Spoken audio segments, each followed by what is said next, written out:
সম্মানিত উপস্থিতি, এ পর্যায়ে আপনাদের সামনে মহামূল্যবান বয়ান পেশ করবেন বিশিষ্ট ইসলামী চিন্তাবিদ, সুমধুর কণ্ঠসুর হযরতুল আল্লাহ হযরত মাওলানা মুফতি নেসার আহমদ সাহেব। হযরত মাওলানা মুফতি নেসার আহমদ সাহেবকে উনার মহামূল্যবান বয়ান পেশ করার জন্য বিনীতভাবে আহ্বান জানাচ্ছি। রাহমাতুল্লাহ। সালাতু সালামু আলাইকা ইয়া রাসূলুল্লাহ। আমার সাথে সবাই জবান খুলে প্যারে হাবিব হুজুর করিম রাউফুর রহিম নূরে মুজস্সম সরওয়ারে আলম সৈয়দুল মুরসলিন খাতামুন নবিয়্যিন রাহতুল আশিকিন মুরাদুল মুশতাকিন শামসুল আরিফিন সিরাজুস সালিকিন মিসবাহুল মুকররবিন মুহিব্বুল ফুকারা ওয়াল গুরাবা ওয়াল মাসাকিন সৈয়দুস সাকালাইন নবিয়ুল হারামাইন ইমামুল কিবলাতাইন ওসিলাতিনা ফিদ দারাইন সাহিবে কাবা কাউসাইন महबूब रब्बुल मशरिक़ैन वल मग़रिबैन जद्दुल हसन वल हुसैन हुज़ूर करीम सल्लल्लाहु अलैहि वसल्लमेर ऊपर दुरूद व सालाम पढ़ुन। सलातु सलामु अलैका या रसूलल्लाह, अस्सलातु सलामु अलैका या हबीबल्लाह, सलातु वस्सलामु अलैका या शफ़ीअल मुज़निबीन, अस्सलातु वस्सलामु अलैका या रहमतल लिल आलमीन। अल्हम्दुलिल्लाहि रब्बिल आलमीन वल आक़िबतु लिल मुत्तक़ीन वस्सलातु वस्सलामु अला रसूलिहि मुहम्मदिन व आलिहि व अस्हाबिहि अजमाइन। अम्मा बाद फ़क़द क़ाल अल्लाहु तआला अज़्ज़ व जल्ल फ़ी कलामिहिल मजीद वल फ़ुरक़ानिहिल हमीद। अऊज़ु बिल्लाहि मिनश शैतानिर रजीम। बिस्मिल्लाहिर रहमानिर रहीम। इन्नल्लाहा व मलाइकतहु यस्तग़फ़िरूना आमनु सल्लु अलैहि व सल्लिमू तस्लीमा। अल्लाहुम्मा सल्लि अला सय्यिदिना मौलाना मुहम्मद व अला आलि सय्यिदिना। जुड़े सुरे की आवाज़े प्राण खोले पढ़ुन अल्लाहुम्मा सल्लि माशाअल्लाह।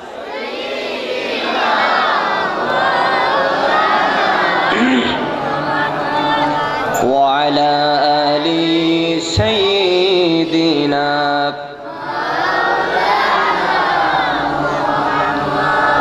या रसूल अल्लाह हबीबे खालिक़ तातुई बरग़ज़ीदा ज़ुल जलाल पाक बेहम तातुई। अल्लाहुम्मा सल्लि अला सय्यिदिना मौलाना मुहम्मद व अला आलि सय्यिदिना।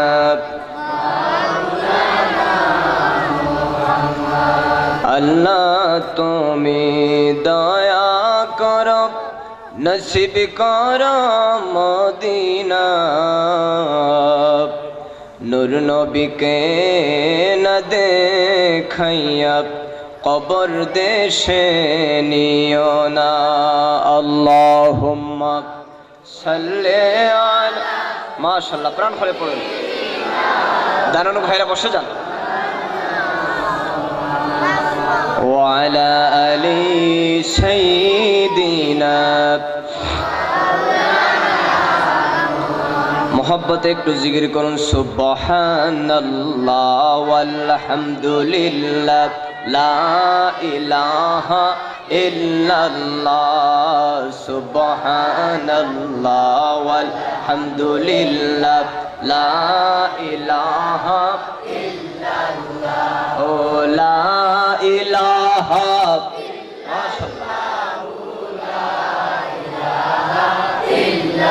হাসবি রব্বি জাল্লাল্লাহ মা ফি কলবি গায়রুল্লাহ, হাসবি রব্বি জাল্লাল্লাহ মা ফি কলবি গায়রুল্লাহ, নূর মুহাম্মদ সাল্লাল্লাহু লা ইলাহা ইল্লাল্লাহ, সুবহানাল্লাহ ওয়ালহামদুলিল্লাহ লা ইলাহা ইল্লাল্লাহ, লা ইলাহা ইল্লাল্লাহ।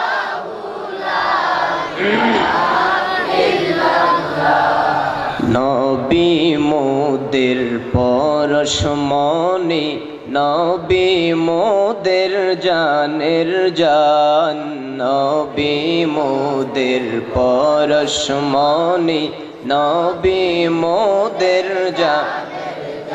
আল্লাহ নূর নবীকে না দেখিলে বাঁচে না আশিকের প্রাণ, বলেন নূর নবী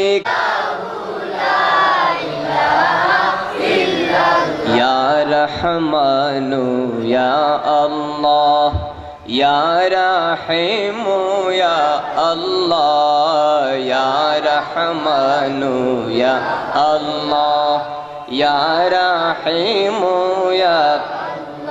ইয়া জলিলু ইয়া আল্লাহ, ইয়া জব্বারু ইয়া আল্লাহ, বলেন ইয়া জলিলু ইয়া আল্লাহ, ইয়া জব্বারু আল্লাহ, সুবহানাল্লাহ ওয়ালহামদুলিল্লাহ লা ইলাহা ইল্লাল্লাহ, লা ইলাহা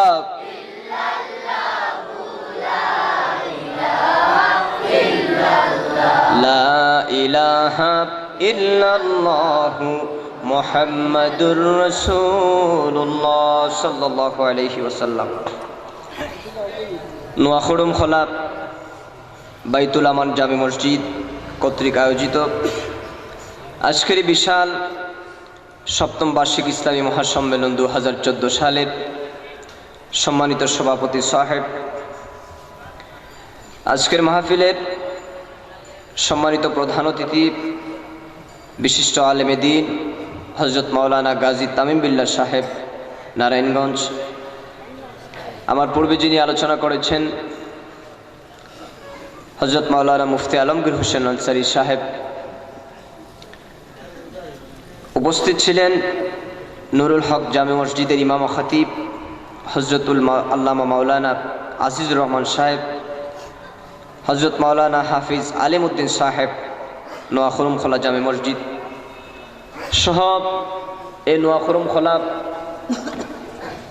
মইয়ারচর টুকের বাজার তৎপার্শ্ববর্তী এলাকা থেকে এয়ারপোর্ট মঙ্গলির পাড় থেকে আগত শত শত আল্লাহ প্রেমিক, রসুল প্রেমিক, অলি প্রেমিক, দিনদার, ইমানদার, সরল মনা মুসলমান ভাইরা,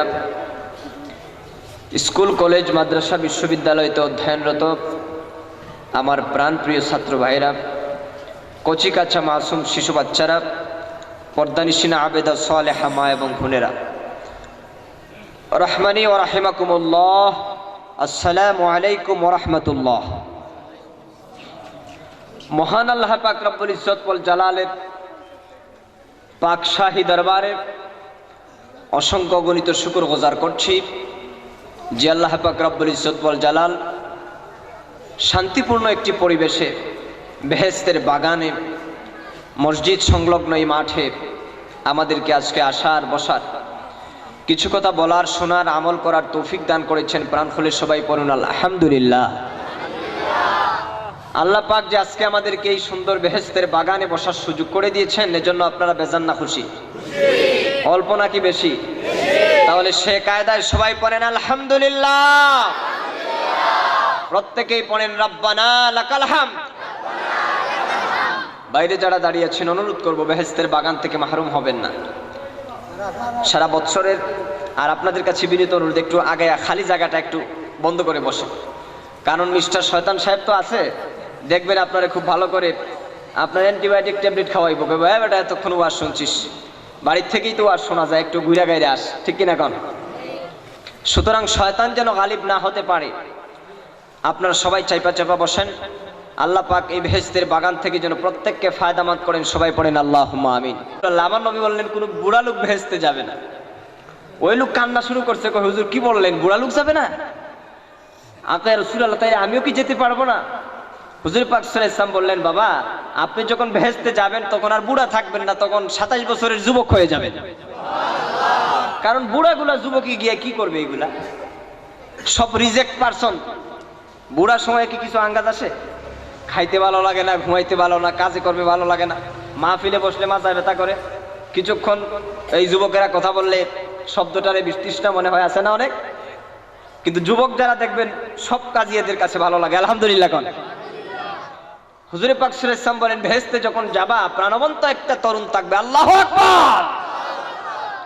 আমরাও যুবকদের পক্ষে আলহামদুলিল্লাহ কোন? সুতরাং খুশি হয়েছি যে যুবকেরা ইন্তজাম করেছেন। আপনারা সকলেই বসে আছেন কোরআন ও হাদিসের কথা শোনার জন্য। বিশেষ করে এখানে উপস্থিত হয়েছেন সিলেট এয়ারপোর্ট নিবাসী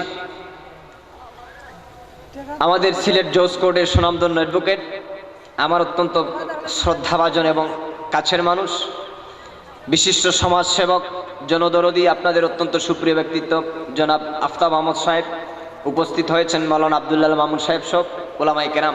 আল্লাহ পাক যেন এই মাহফিলে আমাদেরকে রহমতের আশায় যে বসেছি শেষ পর্যন্ত যেন বসার তৌফিক দান করেন, সবাই বলেন আল্লাহুম্মা আমিন। ভূমিকায় বেশি সময় লম্বা করব না, এসেছি আপনাদের দোয়া নেওয়ার জন্য।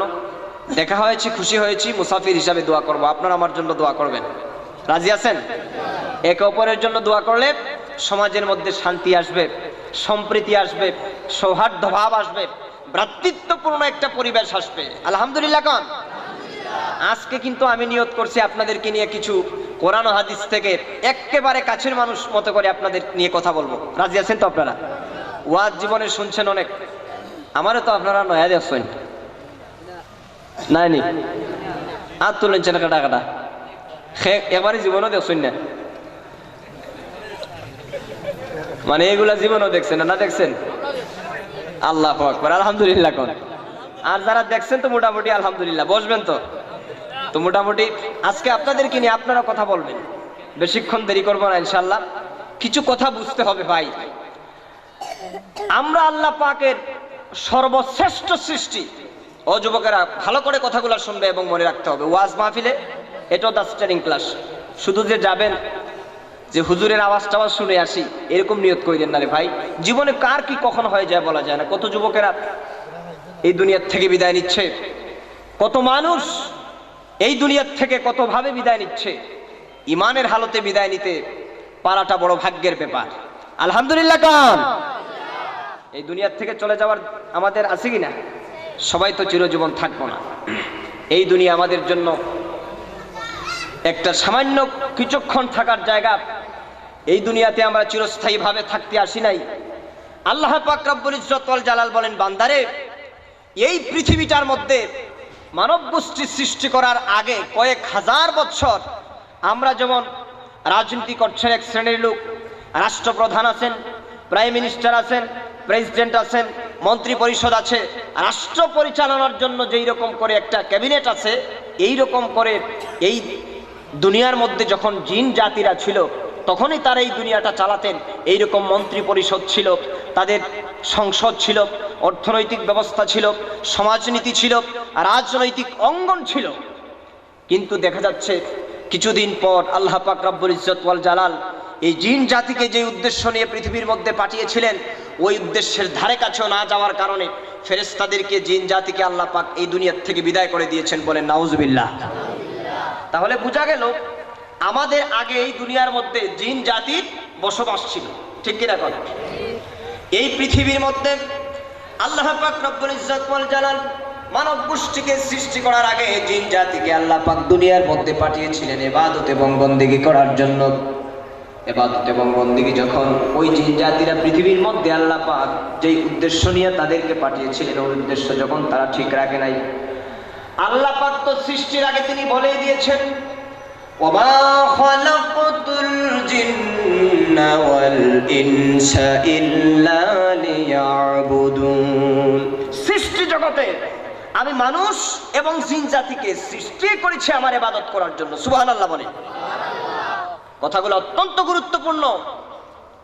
আমরা শুধু জীবনে টাকা পয়সা ইনকাম করব, বিরাট বড় শিক্ষিত ডিগ্রি অর্জন করে চাকরি করব, সরকারি চাকরি, স্ত্রী পুত্র পরিবার পরিজন নিয়ে দুনিয়াতে সুখ শান্তিতে বসবাস করব, এটাই আসলে জীবনের প্রকৃত উদ্দেশ্য নয়। এর পিছনে যে আমাদের একটা উদ্দেশ্য আছে, সৃষ্টির কারণ এবং কেন সৃষ্টি করা হয়েছে, সৃষ্টির উদ্দেশ্যটা কি, এই প্রশ্নগুলো যদি আমরা ভালোভাবে না জানি আর এই অনুযায়ী জীবন যদি পরিচালনা আমরা না করি, মানব জীবনটাই বৃথা। আরেকটা জীবন যে আমাদের আছে, পরকালীন জীবন, ওই জীবনে আমরা কোনো আল্লাহর দরবারে সফলতা লাভ করতে পারবো? আর যদি আমরা চিন্তা করি কেন সৃষ্টি করা হয়েছে, কেন পৃথিবীর মধ্যে পাঠানো হয়েছে, আর পৃথিবীতে আমাদের কার্যক্রমটা কি, আল্লাহ পাক যদি তৌফিক দান করেন আমি বিষয়গুলো বুঝাতে চেষ্টা করব। আল্লাহ পাক যেন আমাকে ভালো করে আপনাদেরকে বুঝানো, আপনাদেরকেও যেন ভালো করে বুঝার তৌফিক দান করেন। সবাই বলেন আল্লাহুম্মা আমিন। ভাইরা আমার, এই দুনিয়ার মধ্যে জিন জাতিরা, উলামায়ে কেরামদের জবান থেকে আপনারা শুনেছেন, আমি দীর্ঘক্ষণ ওই আলোচনাটা করব না। এই দুনিয়ার মধ্যে যখন জিন জাতিকে আল্লাহ পাক ইবাদত এবং বন্দেগীর জন্য পাঠিয়েছিলেন, ওই জিন জাতিরা দেখা যায় আল্লাহর ইবাদতের পরিবর্তে মারামারি, হানাহানি, কাটাকাটি, হিংসা বিদ্বেষের মধ্যে তারা লিপ্ত হয়ে যেত।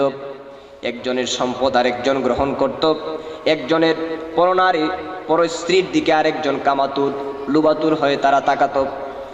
ভাই বলে কি, আবার ভাইয়ের বোন বলে কি যে একটা মর্যাদা, সেই মর্যাদা বলতে জিন জাতির মধ্যে ছিল না। নিজের আপন স্ত্রীকে আর মাকে ওই জিন জাতিরা সেই মর্যাদার কথা তারা জানতো না এবং বুঝতো না। আল্লাহ পাক রব্বুল ইজ্জত ওয়াল জালাল বললেন, আমার ফেরেশতারা ওই জিন জাতিকে তো আমি ইবাদত এবং বন্দেগীর জন্য সৃষ্টি করেছিলাম, কিন্তু তারা ইবাদত এবং বন্দেগী করে নাই। এই দুনিয়ার থেকে তারা যেহেতু আমার ইবাদত এবং বন্দেগী করে নাই, দুনিয়ার থেকে তাদেরকে তোমরা বিদায় করে দাও। জোরে বলুন সুবহানাল্লাহ। শুরু হলো গজব। কিরকম? ফেরেশতাদেরকে আল্লাহ পাক বললেন সবগুলারে পিটা। আল্লাহর দ্বারা কি এই কাজটা সম্ভব না অসম্ভব? আল্লাহ ইচ্ছে করলে এই সৃষ্টি জগৎ এক নিমিষে ধ্বংস করে দিতে পারেন না? তিনি যা কিছু করতে চান বেশিক্ষণ বলা লাগে না, বলেন শুধু কোন, বলবেন শুধু হয়ে যাও, বলার সাথে সাথেই ওই কাজটা হয়ে যায়। পড়েন সুবহানাল্লাহ। তিনি হচ্ছেন আমার আল্লাহ। তিনি কে? যুবকের আকাশ বাতাস কাঁপায়া দিল, সর্বময় ক্ষমতার মালিক কে? সবকিছু তিনি পারেন। জিন জাতিদের অবস্থান এবার শেষ। ওই একটা গর্তের ভিতরে একটা জিন পেশান অবস্থায়, পেশান আপনার হামেলা গর্ভবতী অবস্থায় একটা গর্তের ভিতরে একটা জিন লুকায় ছিল। ওই গর্ভবতী যে জিনটা গর্তের ভিতরে লুকায় ছিল, আল্লাহ পাক যখন এদেরকে ধ্বংস করে দিচ্ছেন, তখন ওই ফেরেশতাদের মাধ্যমে একটা পাথর এক জায়গা থেকে ওই গর্তের মধ্যে পড়ে যায়। যেই গর্তের মধ্যে একটা গর্ভবতী জিন ছিল, ওই জিনটা ওই গর্তের মধ্যে আটকানো, আর সে মনে মনে ভাবতেছে আমি তো গর্ভবতী অবস্থায় আছি, আমাকে যদি এখন ফেরেশতারা পায় তাহলে তো পিঠে শেষ করে দিবে, আমি একটু লুকাই। এজন্য একটা গর্তের ভিতরে গিয়ে আশ্রয় নিচ্ছে। আল্লাহই তো আশ্রয় দেয়। দেখেন, আশ্রয় নেওয়ার পরে ফেরেশতারা যখন সমানে পিটাইতে শুরু করলো, ওই সময় ফেরেশতাদের ধাক্কায় একটা পাথর ওই গর্তের মুখে গিয়ে পড়লো, বিশাল একটা পাথর পড়ার পরে ওই গর্তটা বন্ধ হয়ে গেছে। সুবহানাল্লাহ। ওই গর্তের ভিতরে ওই জিন, ওই গর্ভবতী জিন ওই গর্তের ভিতরের মধ্যে কিছুদিন পরে যখন ফেরেশতারা সব পিটায় সাফ করে দিছে, আল্লাহ পাক বলেন ফেরেশতারা আর কিছু আছে? ফেরেশতারা কয় আল্লাহ আর কিছু নাই। আল্লাহ কি জানে না ওই গর্তের ভিতরে যে একটা জিন আছে? সুবহানাল্লাহ কন্যা। আল্লাহর প্রেমের খেলা দেখেন। আল্লাহ ইচ্ছা করবেন একটা লোককে ভালো বানাবেন, জীবনের যে কোনো পর্যায়ে সে একজন আলেমের জবান থেকে একটা কথা শোনার পরে তার জীবনের পথ পরিবর্তন হয়ে যায়, ঠিক কিনা গাও? আর যাকে আল্লাহ পাক দুনিয়ার মধ্যে খারাপ কাজ করাবেন, গুমরাহ বানিয়ে রাখবেন, শত সহস্রবার যদিও তাকে দিনের কথাগুলো শোনানো হয়, কোরআন হাদিসের কথাগুলো শোনানো হয়, কলিজাটা এতই পাথর হয়ে যায় যে কোরআনের কথাগুলো তার কলিজায় স্পর্শ করে না, ঠিক কিনা কোন? দেখা যায় কোরআন এবং হাদিসের কথাগুলো শুনলে ভালো লাগে না, আলেমদের জবান থেকে কথাগুলো শুনলে, জাহান্নামের ভয়ের কথা শুনলে, জান্নাতের ভালো কথাগুলো শুনলে, নামাজের কথাগুলো শুনলে এক শ্রেণীর লোকে কয়, আরে হুজুরকে তো আর খায়া কাম নাই, এগুলো আজাইরা থাকে আর গজাইরা গীত গায়। আমার মতো চাকরি ডাকরি বালুর ব্যবসা পাথরের ব্যবসা যদি করতো তাইলে বুঝতো দিন আর রাত কেমনে যায়। আছে না এক শ্রেণীর লোক? বুঝবেন ভাই, হেদায়েতের সেই অমীয় বাণী আপনার কলিজায় স্পর্শ করে নাই, পৃথিবীতে দুর্ভাগাদের অন্তর্ভুক্ত আপনি। আল্লাহ পাক যেন আমাদেরকে সেই শ্রেণী থেকে, আজকের মাহফিল মাইকের আওয়াজ যদ্দূর যাচ্ছে প্রত্যেককে যেন ওই শ্রেণীর দুর্ভাগা জাতি থেকে আল্লাহ পাক যেন হেফাজত করেন। সবাই বলেন আল্লাহুম্মা আমিন। আল্লাহ চাইবেন হেফাজত করবেন, যে কোনো উপায়ে হেফাজত করবেন, সুবহানাল্লাহ বলেন না? ওই গর্তের ভিতরে কথাগুলা কিন্তু গুরুত্বপূর্ণ। বাবাজিরা যারা আছেন, ছোট ছোট বাচ্চারা কথা বললে চুপচাপ নিষেধ করে দিবেন, কথা না বলে। ওই গর্তের ভিতরে যখন ওই ফেরেশতারা সমস্ত মানুষদেরকে, এই জিন জাতিকে পিটায় শেষ করে দিছে, তখন ওই গর্তের ভিতরে ওই গর্ভবতী জিনটা একটা বাচ্চা প্রসব করলো। ওই বাচ্চাটাই পরবর্তীতে আজকের শয়তান মিস্টার ইবলিস, নাউজুবিল্লাহ বলে। সংক্ষিপ্তভাবে আপনারা পাবেন নবম শতকের মুজাদ্দিদ ইমাম জালালউদ্দিন সুয়ুতী রাহমাতুল্লাহি আলাইহির কিতাব লাক্তুল মারজান ফি আহকামিল জান, জিন জাতির ইতিহাস এবং শয়তানের উৎপত্তি এবং তার ক্রমবিকাশ, তার জন্মস্থান, তার জন্ম কিভাবে হয়েছে, এইগুলো আপনারা পাবেন বিভিন্ন বাজারে, বিভিন্ন বই পাওয়া যায়। আমি ওই ইতিহাসটা বলে আমি লম্বা সময় নিতে চাই না, এই কথাটাই শুধু বলতে চাই। আমাদের সমাজে আজকে প্রশ্ন উঠে, শয়তান জিন না ফেরেশতা? একটা প্রশ্ন আছে না? আমরা ইসলামের ইতিহাস থেকে কোরআন সুন্নাহ মোতাবেক জানতে পারলাম শয়তান কিন্তু ফেরেশতাদের বংশধর নয়, শয়তান হচ্ছে জিনের বংশধর। নাউজুবিল্লাহ বলেন। মনে থাকবেনি আপনাদের? আজকের যে বর্তমান মিস্টার ইবলিস, ওই শয়তান কিন্তু ফেরেশতাদের অন্তর্ভুক্ত নয়। এক শ্রেণীর লোকজন সেটাকে অপব্যাখ্যা করে এই কথা বলে, ফেরেশতাদের শানমানের উপর আঘাত করতে চায়, হীনচরিত্র কুলসিত করতে চায়, ব্যক্ত করতে চায় তাদের মনের সেই দুর্দান্ত খারাপি মনোভাব। কিন্তু প্রত্যেককেই মনে রাখতে হবে, শয়তান সেটা ওই অবাধ্য জিনের সৃষ্টি, অবাধ্য জিনের গর্ভ থেকে, সেটা ফেরেশতার কোনো বংশধর হতে পারে। মনে থাকবে? আল্লাহ পাক যেন তৌফিক দান করেন। সবাই বলেন আল্লাহুম্মা আমিন। এই গর্তের ভিতরে ওই শয়তানটা যখন জন্মগ্রহণ করলো, আল্লাহ পাক ধীরে ধীরে তাকে বড় বানালেন। এই পৃথিবীর মধ্যে জিন জাতির অস্তিত্ব আল্লাহ পাক শেষ করে দিলেন। পৃথিবীর মধ্য থেকে কয়েক হাজার বছর পর পার হওয়ার পরে আল্লাহ পাক ফেরেশতাদেরকে নিয়ে এবার তিনি বৈঠক করছেন। ফেরেশতারা, এই দুনিয়ার মধ্যে জিন জাতিকে বানালাম আমাকে মানার জন্য, আমাকে ইবাদত বন্দেগী করার জন্য, কিন্তু জিন জাতিরা আমি আল্লাহকে তো মানে নাই, আমি আল্লাহর ইবাদত বন্দেগী করে নাই। আরে আমার ফেরেশতারা, তোমাদেরকে নিয়ে আমি পরামর্শ বৈঠক করতেছি। এই দুনিয়ার মধ্যে এমন একটা জাতি বানানো প্রয়োজন, এমন একটা প্রজন্ম বানানোর প্রয়োজন, যেগুলা পৃথিবীর মধ্যে হবে আমার রিপ্রেজেন্টেটিভ, পৃথিবীর মধ্যে হবে আমার খলিফা। আমার ফেরেশতারা, এই পৃথিবীর মধ্যে আমি এক শ্রেণীর লোক বানাতে চাই যারা আমার প্রশংসা করবে, আমার ইবাদত করবে। আল্লাহর দরবারে ফেরেশতারা বলেছিল, ওয়ানাহনু নুসাব্বিহু বিহামদিকা ওয়া নুকাদ্দিসু লাক। আল্লাহ গো, দুনিয়ার মধ্যে মানব জাতি বানানোর কোনো প্রয়োজন নাই, কারণ আমরাই তো তোমার প্রশংসা করছি, তোমার গুণকীর্তন করছি। আল্লাহ পাক ফেরেশতাদের জবাবে বলেন, ক্বালা ইন্নী আ'লামু মা লা তা'লামুন। রে আমার ফেরেশতারা, তোমাদেরকে নিয়ে পরামর্শ করেছি বিদায় এই কথা মনে করো না যে আমি আল্লাহ পাক ওই জ্ঞানটা আমার অপূর্ণ থাকার কারণে তোমাদেরকে নিয়ে আমি পরামর্শ সভা করেছি, কিন্তু নয়, এই ব্যাপারে আমি যতটুকু জানি তোমরা ততটুকু জানো। সুবহানাল্লাহ বলেন। এই আয়াতের মধ্যে পাওয়া যায় আল্লাহ পাক মানব সৃষ্টির আগে, জিন জাতির পরে মানব সৃষ্টির আগে, ফেরেশতাদেরকে নিয়ে বৈঠক করার আগে দুইটা জিনিস আল্লাহ পাক ইচ্ছা ছিল না, আজও পর্যন্ত দুইটা ইচ্ছা আল্লাহ পাকের, যে পৃথিবীর মধ্যে আমার রিপ্রেজেন্টেটিভ হবে, আমার প্রতিনিধিত্ব করবে, আর আমি আল্লাহ পাকের গোলামি এবং ইবাদত করবে। সুবহানাল্লাহ বলে। তাহলে সকলে আওয়াজ দেন, এই পৃথিবীর মধ্যে মানব সৃষ্টির ইতিহাস আমরা পর্যালোচনা করলে পাই গোলামি করতে হবে কার? এরকম জবাব দিলে হবে না যুবকেরা, আওয়াজ দেন, গোলামি করতে হবে কার?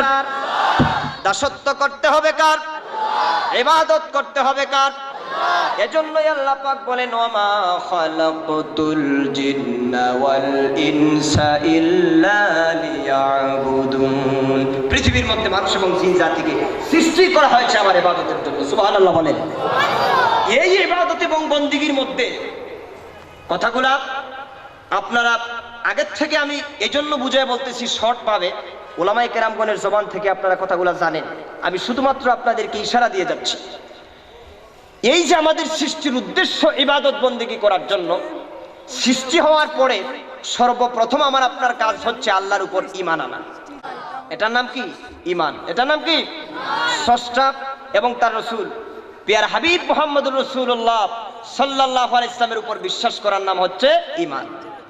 এই ঈমান গ্রহণ করার পর একজন মানুষের সবচেয়ে বড় যে দায়িত্ব সেটা হচ্ছে সালাত, সেটা হচ্ছে নামাজ। সুবহানাল্লাহ বলেন।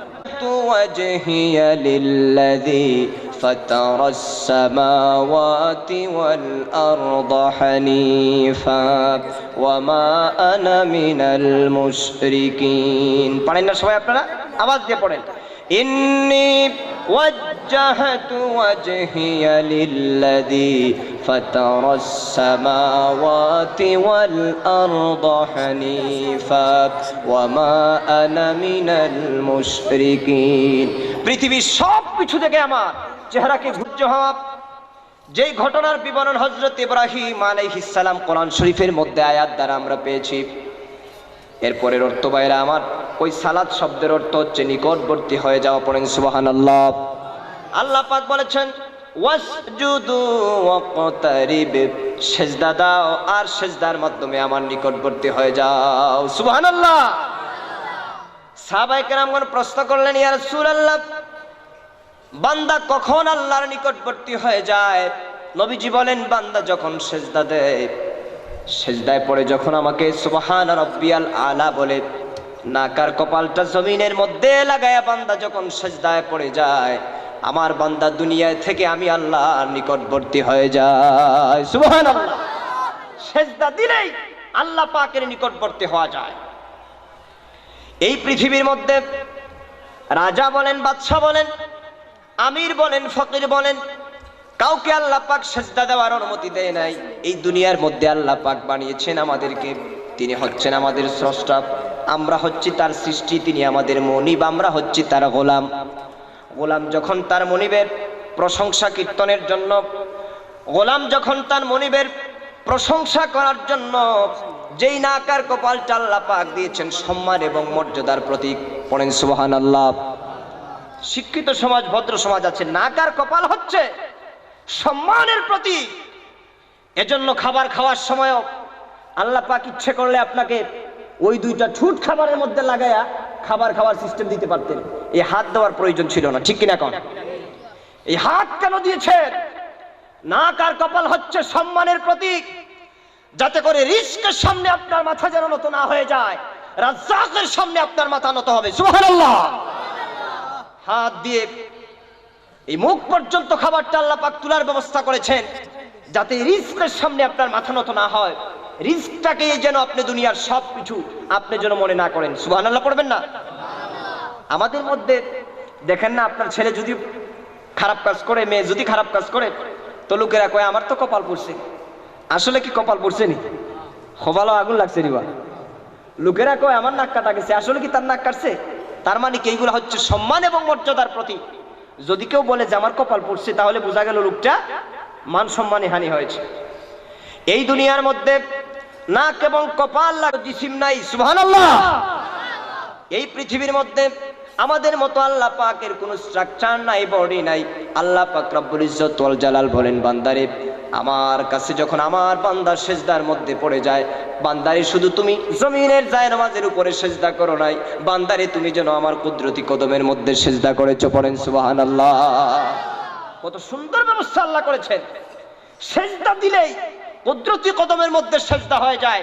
এজন্য রাসূল পাক সাল্লাল্লাহু আলাইহি ওয়াসাল্লাম বলেন, সেজদা যখন কোনো উম্মত দেয়, আমার উম্মত যখন কোনো সেজদা দেয় আল্লাহকে, নামাজের মধ্যে দাঁড়ায়া, আল্লাহ এবং বান্দার মধ্যে কোনো হেজাব থাকে না, কোনো পর্দা থাকে না, কোনো হিন্ড্রেন্স থাকে না। দেয়ার ইজ নো হিন্ড্রেন্স, সেখানে কোনো বাধা নাই, পর্দা নাই। সেজদা দিলেই আমার কপাল আর নাকটা আল্লাহর কুদরতি কদমের মধ্যে লেগে যায়। কত মর্যাদাকর ব্যাপার একটা সেজদা। এই সেজদা থেকে আজকে আমরা দূরে সরে গেছি, নামাজের ধারে কাছেও আমরা যাই না। আছে না এরকম লোক? বেজার হবেন কথা বললে। এখানের মধ্যে অনেক লোক তো আছেন যে আজকে মাগরিব ও এশার নামাজটাও পড়ে আসেন নাই। আছে না? হয়তো থাকতেও পারে, যদিও আপনাদের এলাকায় না থাকে, অন্য জায়গায় আছে। ভাইরা আমার, এই সেজদার কত দাম! যদি পৃথিবীর সমস্ত ভয়কে উপেক্ষা করে আপনি যদি আল্লাহকে সেজদা দেন, আমার নবী বলেন, শোনো, সেজদাতুন ওয়াহিদাতুন খায়রুম মিনাদ দুনিয়া ওয়া মা ফিহা। এই দুনিয়ার মানুষেরা আমার আল্লাহকে ভয় করে যখন সেজদা দেয় রে, একটা সেজদার মর্যাদা কেমন! এই 7 আসমান 7 জমিন এক পাল্লায় তুললেও বান্দার একটা সেজদার সমপরিমাণ হবে না। সবাই বলেন মারহাবা। আরে মানুষ কি ইচ্ছে করে আল্লাহ পাক বানিয়েছে, আজকে আমরা যাচ্ছি কোথায়? এই সেজদা ভাইরা আমার, নামাজের মধ্যে দাঁড়িয়ে আপনি সেজদা দিবেন। গুরুত্বপূর্ণ কথাগুলো মনে রাখেন। জীবনের মধ্যে আপনার কোনোদিনও শান্তি আসবে না, পৃথিবীর মধ্যে আপনি অভাবী থাকবেন না, দুনিয়ার দুঃখ আপনাকে স্পর্শই করতে পারবে না যদি আপনি আল্লাহ পাককে সেজদা দেন। তৃতীয় নম্বর, সালাতের অর্থ হচ্ছে মুকাররাবুন ইলা রাব্বি বারি তাআলা। বান্দা যদি আল্লাহর কাছে কিছু চায়, আমার দয়াল নবীজি বলেন, তুমি যদি আল্লাহর দরবারে কিছু চাও, আল্লাহর দরবার থেকে যদি ওইগুলা পেতে চাও, বান্দা তুমি নামাজের মধ্যে চলে যাও। নামাজের মধ্যে তুমি 2 রাকাত নফল নামাজ পড়ে আমার আল্লাহর দরবারে যদি চাও, আল্লাহ পাক বলেন, আমার বান্দা আস্তে আস্তে আমার এত নিকটবর্তী হয়ে যায়। নামাজ পড়ে আমার বান্দা আমার কাছে যদি কিছু চায়, আমি আল্লাহ পাক আমার বান্দাকে না দিলে আমার বড় লজ্জা বোধ হয়। সুবহানাল্লাহ, সুবহানাল্লাহ।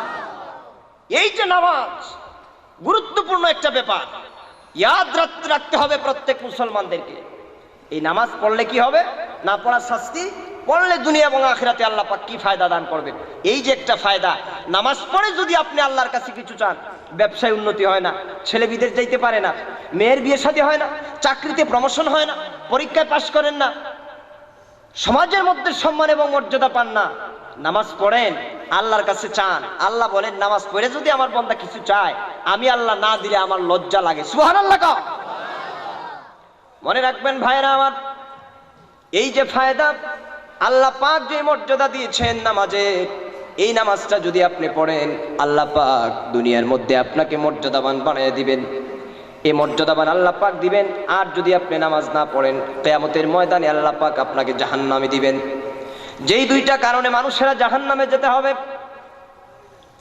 যেই 2টা কারণে কিয়ামতের দিন অধিকাংশ লোকেরা জাহান্নামের মধ্যে যাবে। সাহাবায়ে কেরামগণ প্রশ্ন করলেন, ইয়া রাসূলুল্লাহ, 2টা কারণ কি? আল্লাহ পাক কোরআন শরীফে আয়াত নাযিল, আমার হোক ঠিক কিনা কোন? ক্ষমতায় যারা যায় মনে করে জীবনের শেষ মাধ্যম আমি পেয়ে গেছি। গরিব লোক থাকলেও সবাই না, কিন্তু কিছু কিছু লোকের আছে, তাদের দিকে তাকানোর কোনো সময় নাই। আমার দেশে এমন এক শ্রেণীর বড় প্রভাবশালী লোকের আছে, 500 দিয়ে একজন গরিব লোক আইসা যদি জিজ্ঞেস করে, নেতা সাহেব ভালো আছেন, ওইটার দিকে তাকায়ও না। ঠিক কিনা কোন? যুবকের আওয়াজ দিয়ে এখন ঠিক কিনা? এক শ্রেণীর লোক আছে, তোমার দাম্ভিকতা, তোমার অহংকার সবকিছু আল্লাহ পাক চূর্ণ করে দিতে পারে। ওই আল্লাহ পাক তোমাকে ক্ষমতায় বসিয়েছেন, যার মতো 8-10টা তোমার মতো লোককে আল্লাহ পাক ক্ষমতা দেয় নাই। ক্ষমতা পাওয়ার পরে যদি অহংকারে তোমার ভিতর পূর্ণ হয়ে যায়, আল্লাহ আবার তোমাকে জিল্লাতির মালা পরায় দিতে পারেন, যে আল্লাহ পাক 8-10টা লোককে যেই রকম ক্ষমতা থেকে নামায় দিয়েছেন। ঠিক কিনা কও? এমনও নেতাও তো আমার দেশে আছে, যতদিন ক্ষমতায় থাকে তার চাইতে বেশি জেলে থাকে। আছে না? যতদিন ক্ষমতা তার চাইতে বেশি কারাবরণ। সুতরাং শিক্ষা গ্রহণ করার প্রয়োজন। অর্থ সম্পদ, টাকা পয়সা, ধন দৌলত দিতে পারে আল্লাহ পাক। ইচ্ছে করলে আল্লাহ ক্ষমতাবান করেন, আবার ইচ্ছে করলে ফুলের মালার থেকে, গোলাপ থেকে কেড়ে নিয়ে জুতার মালা পরে আল্লাহ পাক দুনিয়ার মধ্যে সাধারণ মানুষের মতো বানিয়ে দিয়ে পারেন। ঠিক কিনা কর? আওয়াজ দিয়ে বলেন ঠিক কিনা? সুতরাং ক্ষমতা অর্থনৈতিক প্রবৃত্তি, রাজনৈতিক প্রতিযোগিতার মাঠে বেড়ে ওঠার পর গরিব মিসকিনদের প্রতি যেন তোমার অবহেলার দৃষ্টি না যায়, এটার বেলায় তোমাকে অত্যন্ত কঠোর হতে হবে। কারণ এই জীবনই শেষ নয়, মরার পরে আরেকটা যে জীবন আছে, ওই জীবনের মধ্যে জবাবদিহি করতে হবে। সুবহানাল্লাহ। মানুষের ফিতরত হচ্ছে কারো না কারো কাছে মাথা নত করা, খাবারের জন্য হোক, টাকা পয়সার জন্য হোক, ধন দৌলতের জন্য হোক, কারো না কারো সামনে মানব গোষ্ঠীর ফিতরতি হচ্ছে, তাদের ন্যাচারালিটি হচ্ছে কারো না কারো সামনে মাথা নত করা। মাথা যদি নত করতে হয়, কারো কাছে যদি কোনো জিনিস চাইতেই হয়, তাহলে যে আল্লাহ পাক আমাদেরকে বানিয়েছেন তার সামনে মাথা নত করার জন্য, ওই আল্লাহর চাইতে কি মাথা নত হওয়ার যোগ্য আর কেউ আছে নাকি? মহব্বতে বলেন, আছে নাকি? ভাইয়েরা আমার, এই দুনিয়ার মধ্যে মানব গোষ্ঠীকে আল্লাহ পাক মহব্বত করে বানিয়েছেন, আর নামাজ পড়ার হুকুম আল্লাহ পাক প্রত্যেককেই দিয়েছেন। এই দুনিয়ার মধ্যে আল্লাহ পাক যাদেরকে ক্ষমতা দিয়েছেন, আপনি পরিবারের কর্তা হন, আপনি বাবা হন, আপনি দাদা হন, আপনি ফ্যামিলির কর্তা হন, প্রত্যেককেই আপনি নামাজের কথাগুলো বলতে হবে। কারণ মাথা নত করতে হলে আল্লাহ ছাড়া আর কারোর সামনে মাথা নত করা যাবে না। সুবহানাল্লাহ। এই দুনিয়ার যে কেই হোক, সেজদা দিতে হলে, নিজেকে ছোট করতে হলে ইজহারে তাজাল্লুল, এটাকে আরবি ভাষায় বলা হয় ইজহারে তাজাল্লুল। নিজের দীনতা, নিজের হীনতা, নিজের ছোটত্ব প্রকাশ করতে হলে আল্লাহ ছাড়া কারো সামনে মাথা নত করা যাবে। এজন্যই সালাত, নামাজ যদি আপনি পড়েন, আপনার ভিতরে একটা পাওয়ার এসে যাবে, একটা ক্ষমতা আসবে। এই যে আজকে সমাজের মধ্যে শান্তি নাই, আছে শান্তি? ঘরে শান্তি নাই, পরিবারে শান্তি নাই, রাষ্ট্রের শান্তি নাই, সমাজের শান্তি নাই। পিস অফ মাইন্ড, শান্তি বলতে যা বোঝায়, আজকে পৃথিবীর থেকে শান্তিটা উদাও। আমি মাঝে মধ্যে চিন্তা করি, মনে হয় শান্তির জন্য বেটা কারো নাম ছিল, বেটা শান্তি মারা গেছে, তার বাপও মারা গেছে, 14 গোষ্ঠী মারা গেছে, তার কবরে বাতি দেওয়ার মতো আজ আর কেউ নাই। ঘরে শান্তি নাই, অফিস আদালতে শান্তি নাই, শিক্ষাঙ্গনে শান্তি নাই, রাজনৈতিক ময়দানে আজকে শান্তি নাই। কারণটা কি? আসলে শান্তি প্রতিষ্ঠার জন্য আল্লাহ পাক দুনিয়ার মধ্যে মানুষ সৃষ্টি করেছেন, ঠিক কিনা? কোন কি কথা আমার বোঝা যায় কিনা? যদি কঠিন মনে হয় কথাগুলা, এখানে তো সবাই শিক্ষিত সমাজ, ভদ্র সমাজ বসে আছেন। আমি তো প্রথমেই বলছি, আজকের বক্তব্যটা শুধু আমাদের দৈহিক, মানসিক, আত্মিক একটা সংশোধনের জন্য। আল্লাহ পাক যেন কবুল করেন, সবাই বলেন আল্লাহুম্মা আমিন।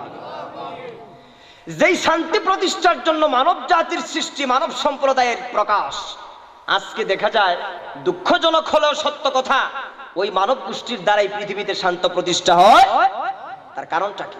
আজকে দেখেন, সমাজের মধ্যে যিনি চেয়ারম্যান হচ্ছেন, আমার কথাগুলো শুনে কেউ বেজার হবেন, আমার সেই দিকে দেখার কোনো প্রয়োজন নাই। সালাতের তাৎপর্য, নামাজ পড়লে কি হবে না হবে, এই ব্যাপারে আপনারা মোটামুটি জানেন। আমি বলবো যে নামাজের ব্যাপারে আজকে কিছু কথা। নামাজটারে আমরা সাধারণ মনে করি, মৌলভী সাহেবরাও ওয়াজ করলে নামাজ পড়ো, নাইলে 80 উপর দুযোগে চলতে হবে, এটা করো সেটা করো, নাইলে এটা হবে। সাধারণ কথাগুলো আপনারা শুনেন। বাস্তব জীবনের সাথে সুন্দর সমাজ বিনির্মাণে নামাজের কি ভূমিকা,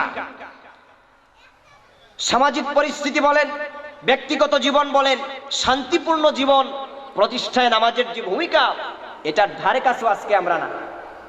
আজকে যিনি মেম্বার হচ্ছেন, যিনি চেয়ারম্যান হচ্ছেন, যিনি এমপি সাহেব হচ্ছেন, মন্ত্রী সাহেব হচ্ছেন, এমনও দেখা যায় মন্ত্রী সাহেবের মিটিং চলে, ওইদিকে আজান হয়, জীবনও একদিন কয় না তার কর্মীদেরকে মিয়া নামাজ পড়ে আসো। কি ঠিক কিনা? কোন কি কথা কি বেশি বললাম? যুবকের আওয়াজ দাও, ঠিক কিনা? দুনিয়া কার পিছু হাঁটছেন, কাদের পিছনে যাচ্ছেন? জীবন একদিন জিজ্ঞেস করে না, আমার জন্য জীবন দিতে আসছো অমুক ভাই তমুক ভাই, এদের পিছনে ঘুরলে কিছু টাকা পাওয়া যায়, কিছু নারী পাওয়া যায়, অস্ত্র পাওয়া যায়। জীবনে একদিন জনসম্মুখে একদিনও বলে নাই কর্মীদেরকে, বাবাজিরা, মা বাবা যাদের আছে খেদমত করছো? কি জিজ্ঞেস করে? রমজান মাসে রোজা রাখছো, এরকম জিজ্ঞেস করে? আসলেই কথাটা ছিল এই, ক্ষমতা আল্লাহ পাক যাকে দেন, এখানে রাজনৈতিক লিডার যারা আছেন, নেতৃবৃন্দ, আপনাদেরকে আমি এই কথাটা বলবো, আল্লাহর কোরআন শোনাচ্ছি, এটা আমিনুল সালাহ আহমদের কথা না। ক্ষমতা যাদেরকে আল্লাহ পাক দেন, এই ক্ষমতা কি ক্ষমতা?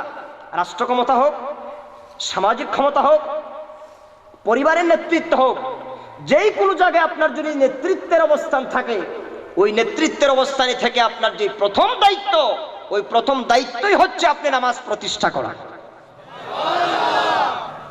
আজকে বলেন তো এর সাথে কি আমাদের কোনো সম্পর্ক আছে?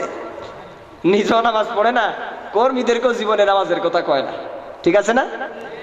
যদি মাঝে মধ্যে নেতা সাহেবদেরকে জিজ্ঞেস করেন যে কি নামাজটা পড়বেন, কয় হুজুর কাপড় চোপড় তো ঠিক নাই, অনেক মিটিং টিটিং এ যাইতে হয়। আমি একবার বললাম মিটিং এর সাথে কাপড় চোপড়ের আবার সম্পর্ক কি? নামাজ না পড়ার সেটা কত বাহানা। সুতরাং প্রত্যেককে ইয়াদ রাখতে হবে, আপনি পরিবারের হন, রাজনৈতিক অঙ্গনে হন, সামাজিক জীবনে হন, আল্লাহর নবী বলেছেন কুল্লুকুম রাইন ওয়া কুল্লুকুম মাসউলিন আন রাইয়াতিহি। তোমার পরিবারের মধ্যে তোমার স্ত্রী আছে, পুত্র আছে, পরিবার পরিজন আছে, তোমার বোন আছে, তোমার মা আছে। ওই পরিবারের মধ্যে তুমি হচ্ছে একজন রাখাল। যদি একজন মনিব একটা রাখালকে দিয়া ৫-৭টা উট